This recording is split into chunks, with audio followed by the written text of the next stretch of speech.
ભાજપ પ્રદેશ પ્રમુખે નારી શક્તિ વંદન અધિનિયમની પ્રશંસા કરી છે। નારી શક્તિ વંદન અધિનિયમને લઈને સંસદનું વિશેષ સત્ર મળશે।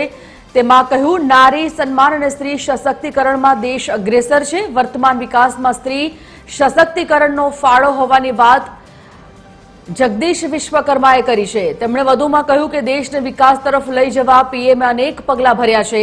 181ની સુવિધા મહિલાઓની સુરક્ષા માટે કામ કરી રહી છે। તો નમો સરસ્વતી યોજના નારી શક્તિનું ભવિષ્યનું નિર્માણ ગણાવ્યું છે।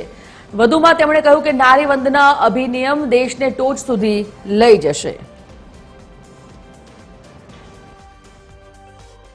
આ અધિનિયમ અંતર્ગત લોકસભા અને રાજ્યોની વિધાનસભાઓમાં મહિલાઓ માટે 33% એટલે કે 1/3 બેઠકો અનામત રાખવાની ઐતિહાસિક જોગવાઈ કરવામાં આવી છે।